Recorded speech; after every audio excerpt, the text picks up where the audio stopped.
सरस्वती ज्ञान कोश में आप सबका हार्दिक स्वागत है। बच्चों, आज हम क्लास 9 का संस्कृत पद्य पीयूषम का रामस्य पितृभक्ति का दूसरा भाग पढ़ेंगे। एक भाग हम पहले पढ़ चुके हैं, तो अब उससे आगे वाला हम पढ़ेंगे। उससे पहले एक बार फिर से हम याद कर लेते हैं कि ये रामस्य पितृभक्ति ही ये कहाँ से लिया गया है। राम का नाम रामस्य नाम से ही आपको समझ आ गया होगा। ये जो आपके श्लोक हैं रामस्य पितृभक्ति में, ये वाल्मीकि आदि कवि वाल्मीकि की रचित जो रामायण है, जो संस्कृत भाषा में लिखी गई है, उसके अयोध्या कांड के 18वें और 19वें सर्ग से लिए गए श्लोक हैं। वाल्मीकि जो है वो आदि कवि इसलिए कहलाते हैं। आदि कहते हैं प्रारंभ, सबसे शुरू के जो कवि तो उनसे पहले भी बहुत थे, लेकिन आदि कवि इसलिए उन्हें कहते हैं क्योंकि उससे पहले हमारे देश में वैदिक संस्कृत का प्रचलन था। लोग वही बोलते थे, वैदिक संस्कृत, और वही लिखते थे। लेकिन सबसे पहले वाल्मीकि जी को ये दिव्य दृष्टि से यह दिव्य ज्ञान प्राप्त हुआ कि उन्होंने लौकिक यानी जो आज लोक में संसार में प्रसिद्ध है, उस संस्कृत भाषा में रामायण कथा का संकलन किया। तो उसी से ये अयोध्या कांड से लिए गए हुए श्लोक हैं। इसमें क्या होता है, जब राम का राज्याभिषेक होने वाला होता है, कैकेयी को पता चलता है, तो वह राजा दशरथ से कभी उन्होंने 2 वरदान देने के लिए कहा था, तो उन वरदानों को मांग बैठती हैं। तो उसमें एक वरदान में तो वो मांगती हैं राम के लिए 14 वर्ष का वनवास, और दूसरे में अपने पुत्र भरत के लिए वो राज्य मांग लेती हैं। जिसे सुनते ही महाराज दशरथ जो है बहुत ही खिन्न हो जाते हैं, बहुत दुखी होते हैं, और वो मूर्छित भी हो जाते हैं, और उनकी जो शारीरिक अवस्था मानसिक अवस्था दोनों ही डगमगा जाती हैं। फिर वो कैकेयी अपनी बात पर अडिग रहती हैं। तो महाराज दशरथ अपने मंत्री, जिनका नाम है सुमंत्र को भेजते हैं राम को बुलाने के लिए। और राम जब अपने पिता के भवन में आते हैं, तो वहाँ वो पिता की दुखी अवस्था को देखते हैं, और उनके अंदर बोलने तक की भी ताकत नहीं है, वो इतने ज़्यादा दुखी हैं। तो राम माता कैकेयी से पूछते हैं कि पिता किस कारण ऐसे हैं, आज उन्होंने मुझसे बात नहीं की। जब कभी मैं उनके सामने आता था, अगर वे क्रोधित भी होते थे तो प्रसन्न हो जाते थे मुझे देखते ही, परंतु आज उन्होंने मेरा प्रणाम करने का भी प्रत्युत्तर नहीं दिया है और कुछ बोल नहीं रहे हैं, इसका कारण क्या है। ऐसा यहाँ तक का हम भाग 1 में पढ़ चुके हैं। अब आगे देखते हैं आगे क्या कहते हैं राम। एवं मुक्त्वा तु कैकेयी राघवेण महात्मना उवाचेदं सुनिर्लज्जः धृष्टम आत्महितम वचहा। तो जब राम ने कैकेयी से पूछा पिता के दुख का कारण, तो उनके पूछ लेने के पश्चात, तो एवं ऐसा, उक्त्वा कहने के पश्चात, किसके, राघवेण, राघव राम का नाम है, तो राघवेण राघव महात्मना महान है आत्मा वाले, जो उसने महात्मा कहते हैं। तो महान आत्मा वाले राघवेण राम के द्वारा, एवं उक्त्वा तु ऐसा कहने पर कि पिता के दुख का कारण क्या है, ऐसा कहने पर, सुनिर्लज्जः, सु बहुत ही, निर्लज्जः निर्लज लज्जा रहित, धृष्टम धृष्ट धूर्त, आत्महितम आत्म अपने, हितम भलाई के, वचहा वचन, इदम यह, वचन यह वचन, कैकेयी ने उवाच कहा। ये उवाच शब्द है, इसे आप विच्छेद करेंगे तो हो जाएगा उवाच जमा इदम। तो इदम यह, वचः वचन, यह वचन से तात्पर्य है यह बात जो उसने वो आज कही। तो वह क्या बात कही वो हम आगे वाले श्लोक में पढ़ेंगे। तो वैसे आपको समझ आ गया होगा, लेकिन एक बार हम फिर से समझ लेते हैं। और एक चीज फिर से मैं आपको याद दिला देती हूँ।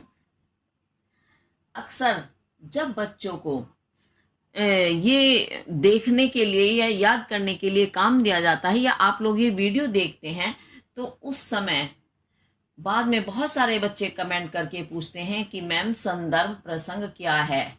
तो संदर्भ में आज एक बार फिर मैं दोहरा देती हूँ, संदर्भ का तात्पर्य क्या होता है।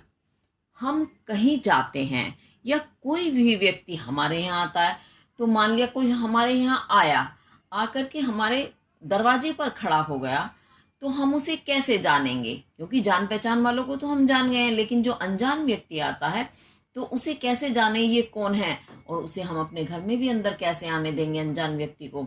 तो वह व्यक्ति अपना परिचय देता है कि मेरा नाम ये है, मैं उनका पुत्र हूँ या पुत्री हूँ, और मैं वहाँ रहता हूँ, मुझे भेजा है इस काम आपके पास, आपका पता देकर मेरे माता ने पिता ने, जो भी वो बताता है और अपना पूरा परिचय देता है।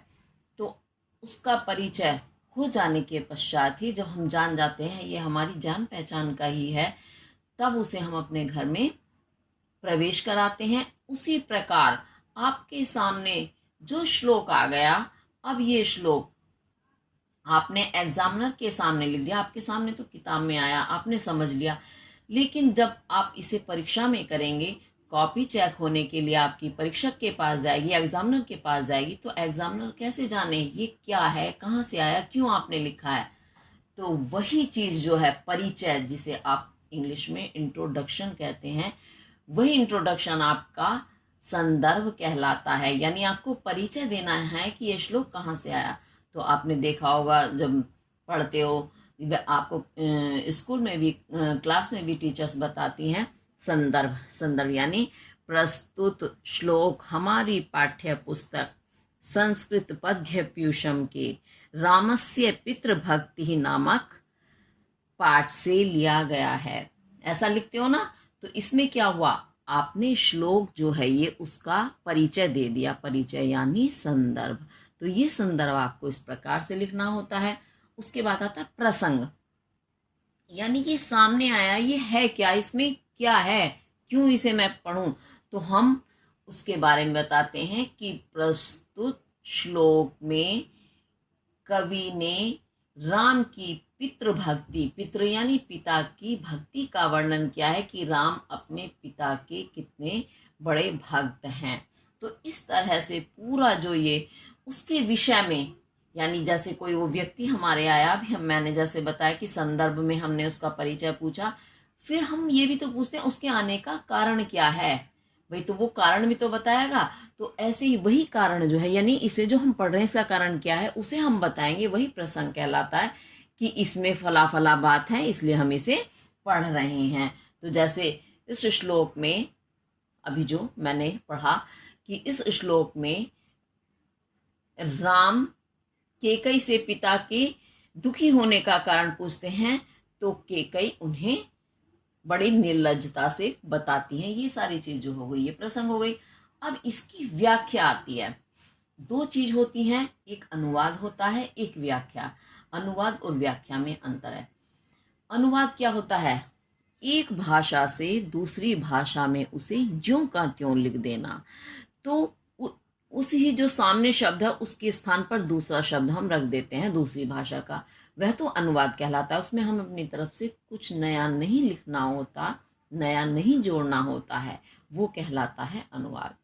और व्याख्या, व्याख्या का अर्थ होता है खोल करके लिखना, बात को अच्छे से स्पष्ट कर देना कि जिससे सामने वाले को समझ में आ जाए पूरी बात क्या कहना वो चाहते हैं। उदाहरण सहित भी दे करके हम उस बात को स्पष्ट कर देते हैं, वह व्याख्या कहलाती है। तो श्लोक जो होते हैं, आपकी कविताएं, पद्य, काव्य जो होता है, उसका हमें हमेशा व्याख्या करनी होती है, यानी उसे हमें खोल करके बताना होता है।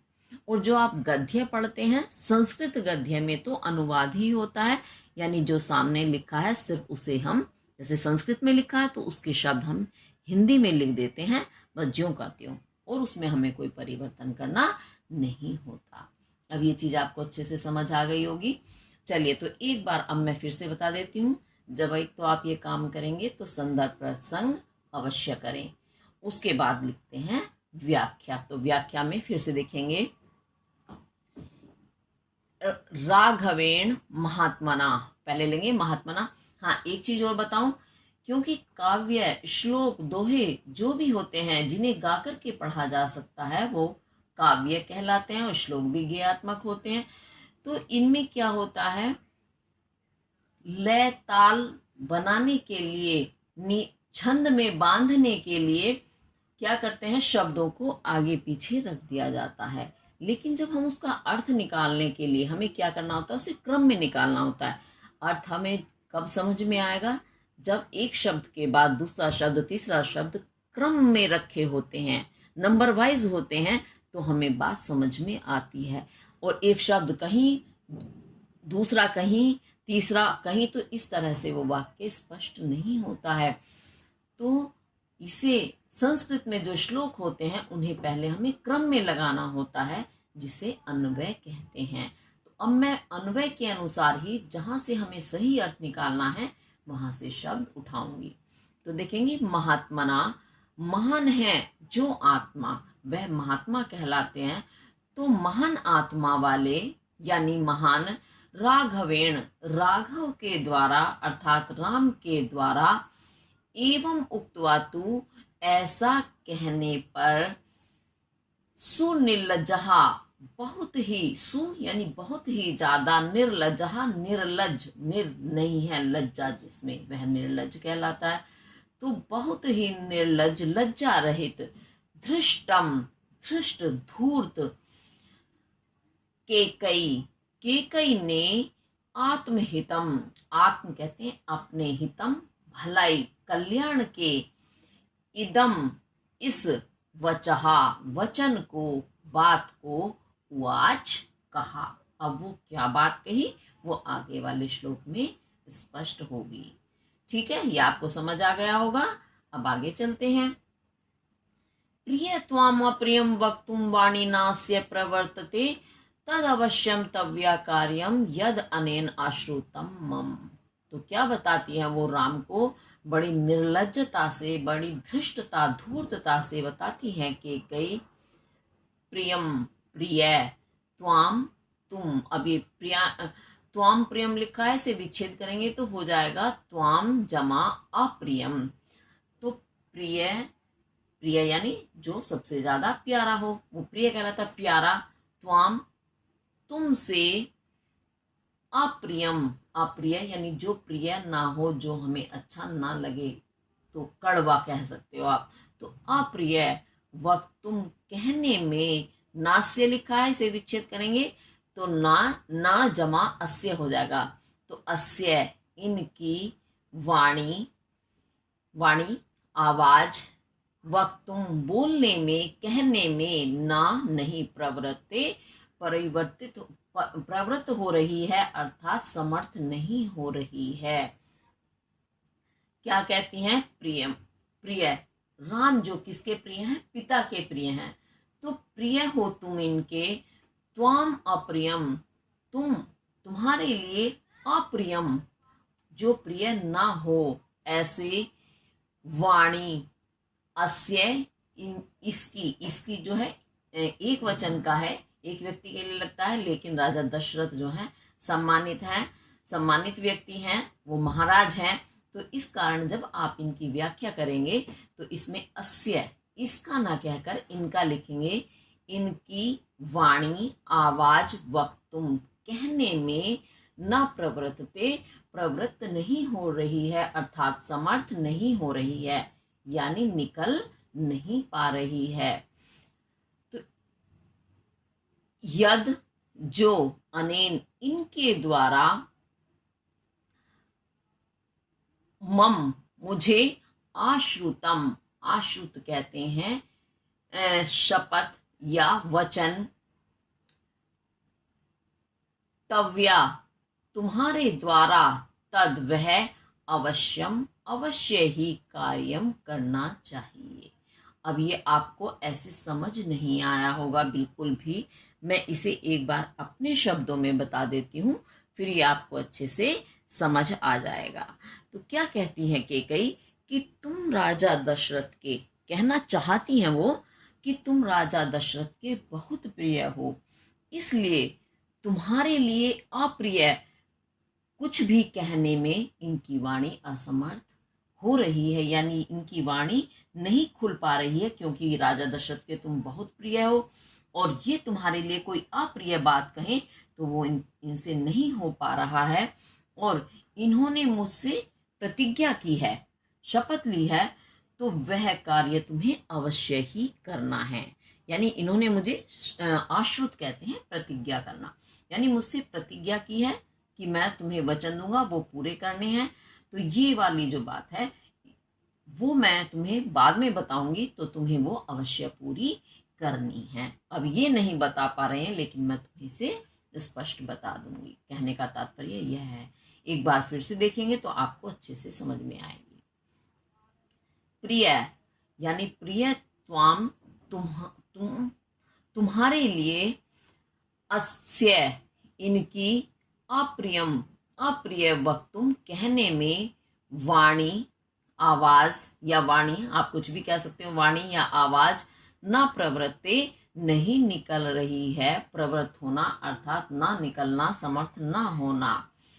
तो अनेन इनके द्वारा, यद जो, मम मुझे, आश्रुतम आश्रुत प्रतिज्ञा की गई है या वर दिए गए हैं, तद वह प्रतिज्ञा या वह वर, तव्या तुम्हारे द्वारा, अवश्यम अवश्य ही, कार्यम करना चाहिए। यानी इन्होंने जो मुझसे प्रतिज्ञा की है, उस प्रतिज्ञा को तुम्हें अवश्य ही पूरा करना चाहिए, ऐसा वो कहती हैं। उसके बाद आगे क्या होता है फिर देखते हैं, और बताती हैं वो आगे बात। एषा म्यम वरम दत्वा पुरा माम अभिपूज्य च स पश्चात्तप्यते राजा यथा अन्यः प्राकृतस्तथा। एषा इन्होंने, इनने यानी राजा दशरथ ने, पुरा पहले, माम अभिपूज्य, माम मुझे, अभिपूज्य पूज्य पूजना, अभिपूज्य भली प्रकार से पूजित करके या सम्मान देकर, च और म्यहम मेरे लिए, वरम दत्वा वर यानी वरदान, दत्वा दे करके, स राजा वह राजा, पश्चात बाद में, तथा उस प्रकार, तप्यते तप्त हो रहे हैं, संतप्त हो रहे हैं, यथा जैसे, अन्य यानी दूसरे, प्राकृतस तथा लिखा है तो हो जाएगा ये प्राकृतः, प्राकृत कहते हैं अधम, पामर उसे प्राकृत कहते हैं। अब ये आपको समझ नहीं आया होगा, एक बार फिर से मैं अपने शब्दों में से बता देती हूँ।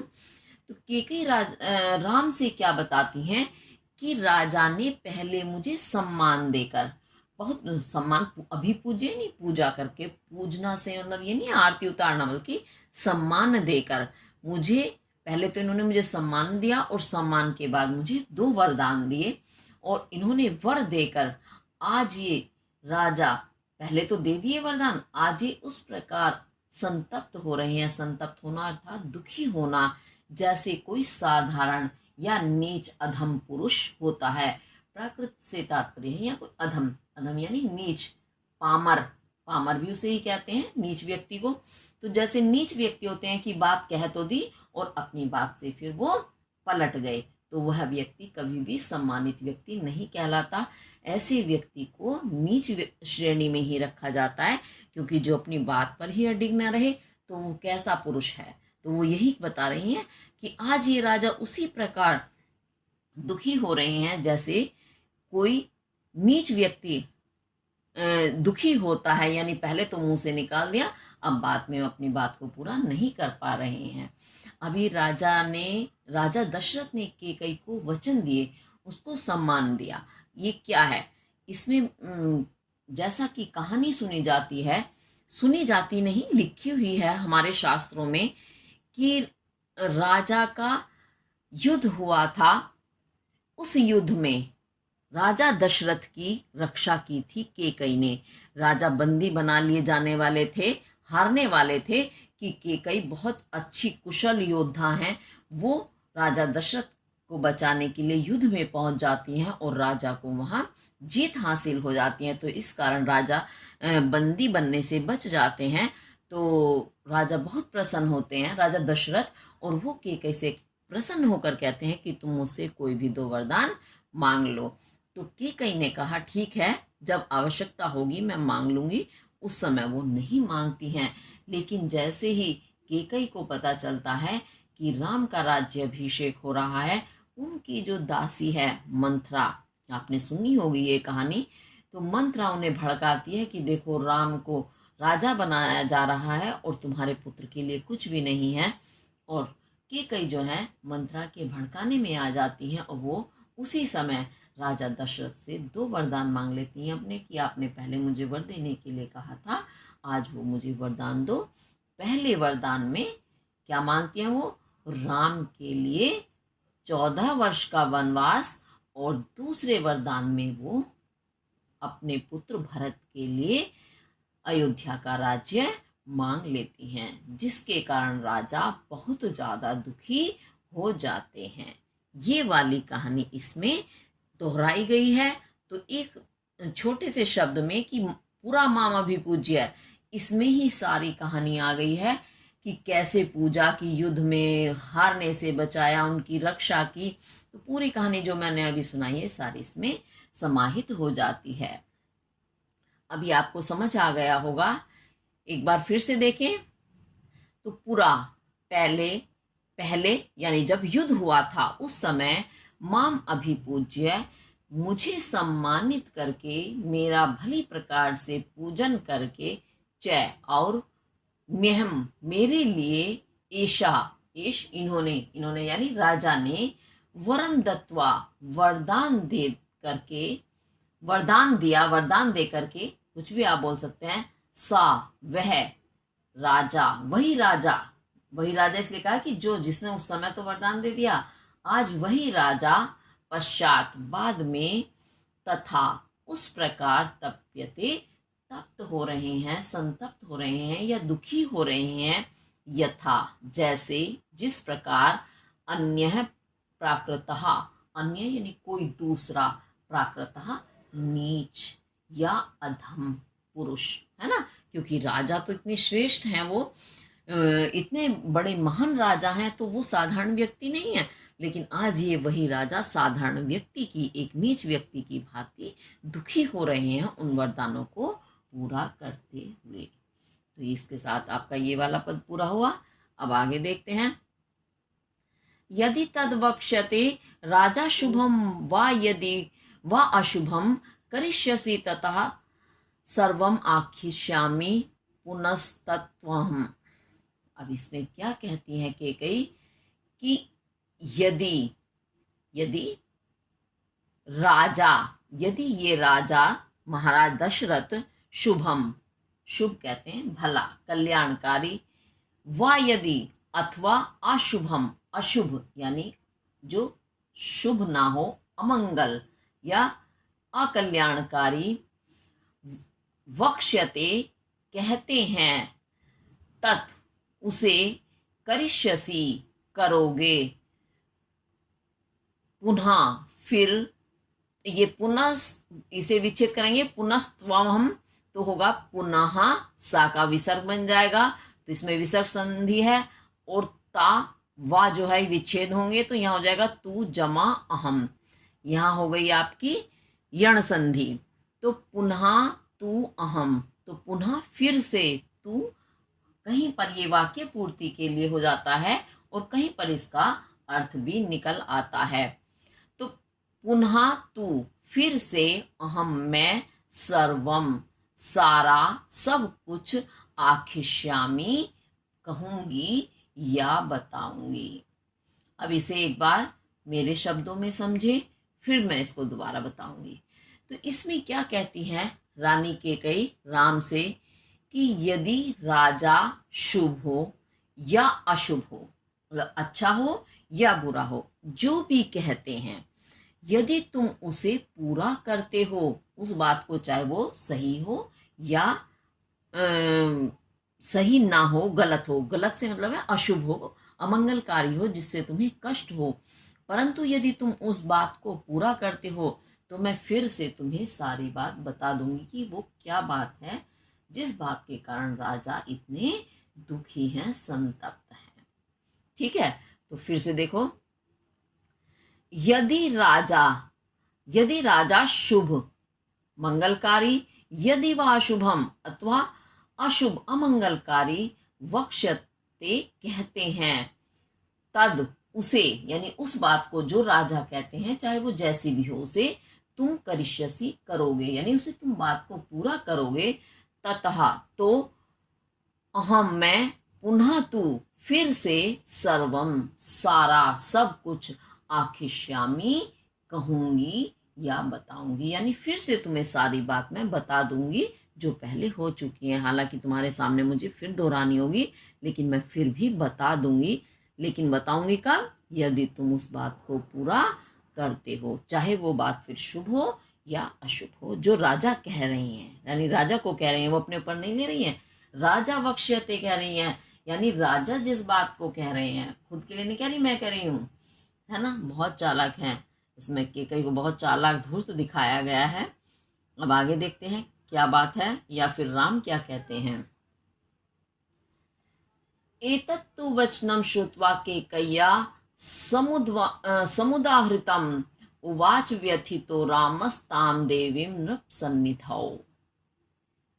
कैकेय्या, कैकेयी के द्वारा, समुदाहृतम कहे गए, निकाले गए, एतत तु वचनम, एतत तु है, इसे भी एतत जमा तु हो जाएगा, एतत तु इस वचनम वचन को, बात को, श्रुत्वा सुन करके, व्यथितो व्यथित हुए, दुखी हुए, रामस्ताम है तो विच्छेद करेंगे तो रामहा जमा ताम हो जाएगा, तो रामहा राम ने, नृप सन्निधो, नृप कहते हैं राजा को, सन्निधो समीप स्थित, तो नृप सन्निधो राजा के समीप स्थित, देवीम देवी से, उवाच कहा, और कौन सी देवी? ताम, उस देवी से, उस देवी यानी कैकेयी, कैकेयी ही राजा के पास इस समय उपस्थित है।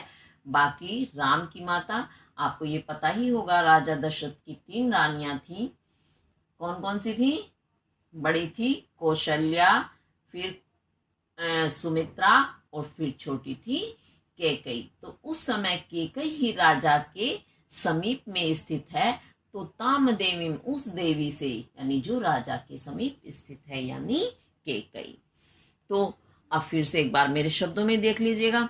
तो कैकेयी ने जब ऐसा कहा कि यदि तुम उस बात को पूरा करोगे तो मैं तुम्हें शुरू से फिर से सारा बता दूंगी, तो राम ने कैकेयी के द्वारा उस कहे हुए वचन को सुनकर कैसे हो गए राम? व्यथित, दुखी हुए। दुखी हुए राम ने जो रानी राजा दशरथ के समीप में स्थित है उससे कहा। अब क्या कहा वो आगे वाले श्लोक में पता चलेगा, तो एक बार फिर से इसे देखेंगे। कैकेय्या, कैकेयी के द्वारा, समुदाहृतम कहे गए हुए, एतत् वचनम इस वचन को, श्रुत्वा सुनकर, व्यथितो रामः व्यथित हुए, दुखी हुए राम ने, नृप सन्निधौ नृप राजा के सन्निधौ समीप में स्थित, ताम देवीम उस देवी कैकेयी से, वाच कहा। अब जो कहा है वो आगे वाले श्लोक में देखेंगे। अहो धिंग न आहर्षे देवी वक्तुम मामीदृशम वचः, अहम ही वचनात् राज्यः पतेयमपि पावके। क्या कहते हैं बहुत दुखी होकर के राम? अहो, अरे, धिंग धिक्कार है, माम मुझे, अब ये मुझे धिक्कार है, यानी वो अपने आप को ही बहुत धिक्कारते हैं, भर्त्सना करते हैं अपनी। लेकिन कब करते हैं वो वाली बात आगे पता चलेगी। अहो अरे, क्योंकि कैकेयी ने जब ये कहा कि तुम यदि उनके वचनों को पूरा करोगे, तो राम को बहुत दुख होता है कि मैंने तो आज तक अपने पिता की, गुरु की किसी भी बात को नहीं गिराया, तो ये इस प्रकार क्यों कह रही हैं कि यदि करोगे। तो इसी कारण राम व्यथित हो जाते हैं, बहुत दुखी हो जाते हैं, और फिर कैकेयी से कहते हैं अहो अरे, यानी उन्हें बहुत, जैसे कहते हैं झटका लगना, झटका लगता है, वो एकदम व्यथित होकर कहते हैं अहो अरे, धिक्कार है माम मुझे, मुझे धिक्कार है देवी, हे देवी, ईदृशम, इस प्रकार के वचहा, वचन या बात, ना अहर से, ना नहीं अहर से कहने योग्य है। तो वक्तुम कहने योग्य, ना नहीं अहर से योग्य है। फिर से एक बार देखेंगे कि अहो अरे, माम ईदृशम है, इसे विच्छेद करेंगे तो माम जमा ईदृशम हो जाएगा, है ना। तो माम, मुझे धिक्कार है देवी, हे देवी, ईदृशम, इस प्रकार के वचहा, वचन या इस प्रकार की बात, वक्तुम, कहने के, ना नहीं अहर से योग्य है, मतलब ये बात कहने योग्य नहीं है जो आपने मुझसे कही है। ही, क्योंकि अहम, मैं, राज्यहा, राजा के, वचनात्, वचन से, कहने से, पावके, पावक कहते हैं अग्नि को, अग्नि में, आग में, अपि भी, ये पात्यम अपि है तो इसे विच्छेद करेंगे, हो जाएगा पात्यम जमा अपि। तो पावकी, आग में, अपि भी, पात्यम, गिर सकता हूँ। एक बार फिर से मेरे शब्दों में सुने तो राम स्वयं को धिक्कारते हुए कहते हैं कि मुझे धिक्कार है, मतलब तुम मेरे बारे में अब तक नहीं जानी हो, मुझे ऐसी बात कह रही हो और तुम इस तरह की बात कहने योग्य नहीं हो, यानी ये तुम्हारे मुंह से कहना अच्छा नहीं लग रहा है। क्योंकि राम को पता है कि उन्हें पता है उनकी संतान कितनी आज्ञाकारी है, राम ने कभी भी माता पिता के वचन को गिराया नहीं है, तो आज ऐसा क्यों कह रही हो। और उन्होंने कहा मैं राजा की आज्ञा से अग्नि में भी कूद सकता हूँ, अगर राजा ने मुझे कहा आग में कूद जाओ तो मैं आग में भी कूद सकता हूँ, अर्थात गिर सकता हूँ। मैं इतना ज्यादा अपने राजा का या अपने पिता की आज्ञा का पालन करने वाला हूँ। अब एक बार फिर से देखेंगे, वैसे ये हम 2 बार रिपीट कर चुके हैं पर फिर भी देख लीजिएगा एक बार। अहो अरे, माम, मुझे, धिक्कार है देवी, हे देवी, ईदृशम वचहा, इस प्रकार के वचहा, वचन को, वक्तुम, कहने में, ना अहर से, समर्थ नहीं हो या योग्य नहीं हो, ही, क्योंकि राज्य, राजा के, वचनात्, कहने से, अहम, मैं, पावके अपि, अग्नि में भी, पात्यम, गिर सकता हूँ। अब उसके बाद क्या होता है और क्या कहते हैं राम, भक्षेयम विषम तीक्ष्णम पतेयम अपि चार्णवे, नियुक्तो गुरुणा पित्रा नृपेण च हितेन च। और क्या कहते हैं राम, गुरुणा, गुरु के द्वारा, पित्रा, पिता के द्वारा, नृपेण च और नृपेण, राजा के द्वारा, हितेन च और हित, हित कहते हैं भला, कल्याणकारी कार्यों में, नियुक्तो, नियुक्त किया हुआ, लगाया हुआ, तीक्ष्णम, तीक्ष्ण कहते हैं तीखा, बहुत ही तीखा, जो एकदम काट दे उसे तीखा बोलते हैं, तो बहुत ही तीक्ष्ण, विषम, विष को, विष कहते हैं जहर को, विष को, भक्षेयम, खा सकता हूँ, चा और अर्णवे, अर्णव कहते हैं समुद्र को, तो चा और अर्णवे, अर्णव में, समुद्र में, अपि भी, पात्यम, गिर सकता हूँ। तो क्या कहते हैं राम, इसमें 3 व्यक्तियों के नाम लिए उन्होंने, गुरु के द्वारा, पिता के द्वारा और राजा के द्वारा भलाई के कार्यों में लगाया गया, यानी मुझे राजा ने, पिता ने या गुरु ने, तीनों में से किसी ने भी यदि मुझे भलाई के काम के लिए काम सौंपा है, मुझे लगा दिया है कि तुम्हें ये भलाई का काम करना है, तो उस भलाई के काम को करने के लिए चाहे मुझे कितना ही तीखा विष क्यों ना खाना पड़े, भले ही समुद्र में क्यों ना गिरना पड़े, मैं अवश्य ही गिरूंगा भी और विष को भी खा जाऊंगा, क्योंकि मेरे पिता ने, गुरु ने और मुझे, अगर राजा ने भलाई के कार्यों में लगाया है तो उस काम को करने के लिए चाहे मुझे कुछ भी करना पड़े, मैं हर उस काम को कर जाऊंगा। तो वो यही बताते हैं कि यानी मैं उनके वचन को नहीं गिरने दूंगा।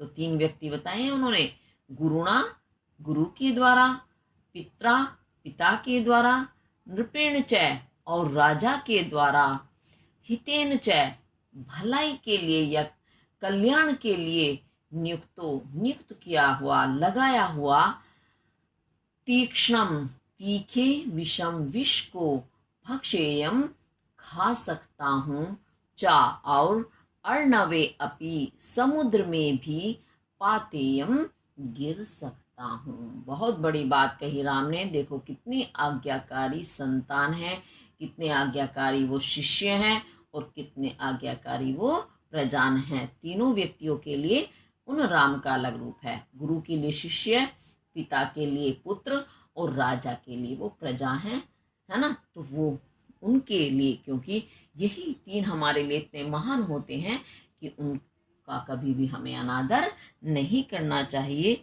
वो हमें जो भी कार्य देते हैं उसके पीछे अवश्य कुछ ही भलाई होती है। चलिए आगे देखते हैं। तद्ब्रूहि वचनम देवी राज्यो यद अभि आकांक्षितम करिष्यसे प्रति जाने च रामो द्विर्नाभि भाषते। अब क्या कहते हैं राम, देवी, हे देवी, देवी किसे कहते हैं, माता कैकेयी को, कि हे देवी, तद तो, राज्यो राजा की, यद जो, अभिकांक्षितम, अभिकांक्षा कहते हैं इच्छा है, तद वह, वचनम वचन, बात, ब्रूहि बताओ या कहो। हे देवी, राज्यो, अच्छा एक चीज और मैं आपको बता रही हूं, ये आप पढ़ते होंगे इसे राज्ञ, पीछे भी आया है ये जो शब्द है जिसे ज्ञ बोलते हैं आप, शब्द नहीं अक्षर, इसे ज्ञ बोलते हैं, जबकि ये ज्ञ नहीं होता। ये ज्ञ शब्द जिसे आप कहते हैं ये जय और य, आधा जय और य अनुनासिक वर्ण य वाला, उन दोनों से मिलकर बनता है, इस कारण ये जय कहलाता है, ज्ञ नहीं होता। आप लोग इसका अशुद्ध उच्चारण करते हो, इसीलिए मैं एक बार बता रही हूँ, क्योंकि मैं जय बोल रही हूँ इसको, तो हो सकता है आपको लगे कि मैडम गलत बोल रही हैं, तो मैंने स्पष्ट किया है आपको। फिर से देखेंगे, देवी, हे देवी, राज्यो राजा, यद अभिकांक्षितम जो चाहते हैं, या राजा की जो इच्छा है, तद वचनम वह बात, वह वचन, ब्रूहि बताओ या कहो, कि राजा क्या चाहते हैं मुझसे, मुझे वो बात तुम बताओ।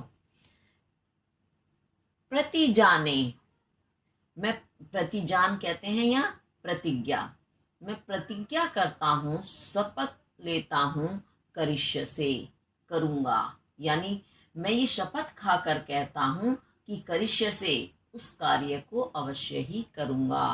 रामो, राम, अब ये है द्वि ना, द्वि हो जाएगा, ये रेफ लगा है, इसका विसर्ग बन जाएगा, ये विसर्ग संधि है, तो ये होंगे 3 शब्द हैं इसमें, द्विहि जमा ना जमा अभिभाषते। तो रामो, राम, द्विहि, द्वि यानी 2, ना नहीं, अभिभाषते कहता है। राम 2 नहीं कहता है, 2 यानी 2 तरह की बात।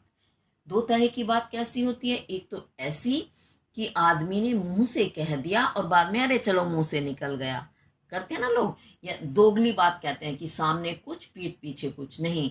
राम ने जो कह दिया वो कहा भी है और उसे वह करता भी है, यानी उसके कथनी और करनी में अंतर नहीं होता। राम ने जो कह दिया वह करेगा ही करेगा, उस बात से हटेगा नहीं, ये बताना चाहते हैं राम।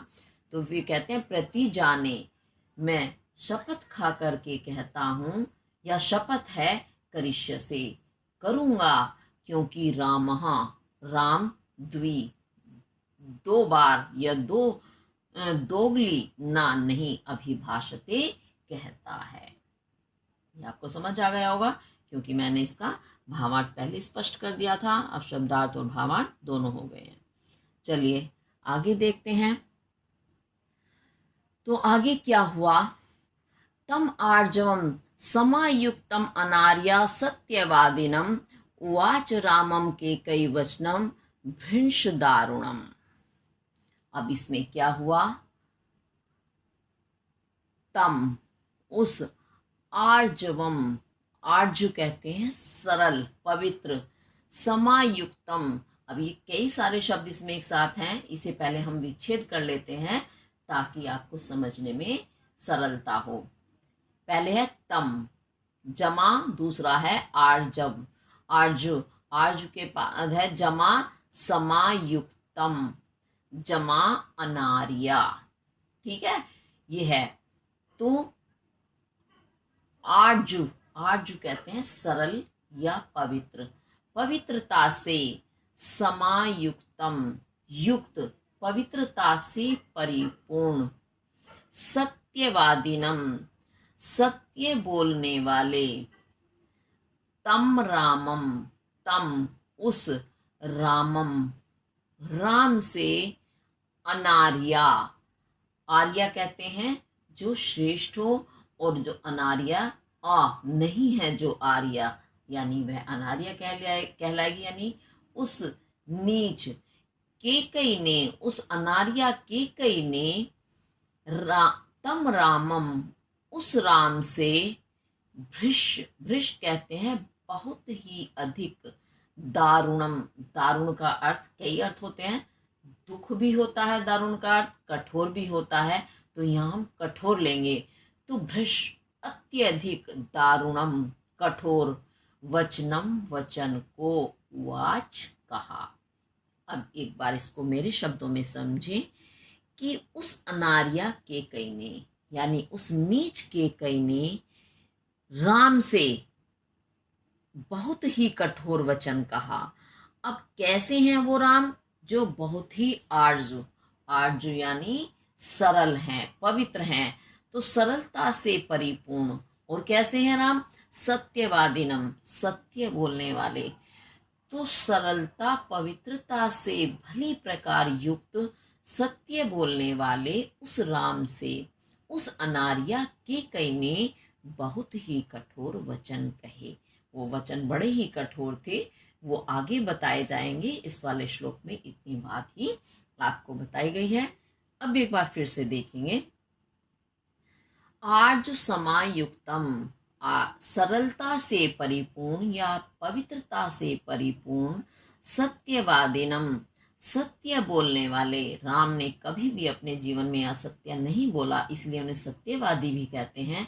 तो सत्यवादिनम, सत्यवादी, तम रामम, उस राम से, अनार्या के कई, अनार्या के कई ने, भृश दारुणम, अत्यधिक कठोर, वचनम वचन को, वाच कहा।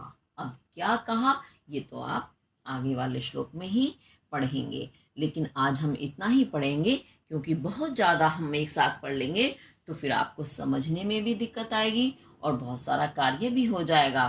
तो अभी रामस्य पितृभक्ति का शेष भाग भी है, उसे हम आगे वाली वीडियो में पढ़ेंगे। तब तक आप इसे बहुत अच्छे से करें। और इसी के साथ यदि आपको मेरी वीडियो अच्छी लगती है, पसंद आती हैं, तो लाइक, शेयर और सब्सक्राइब जरूर करें। इसी के साथ धन्यवाद।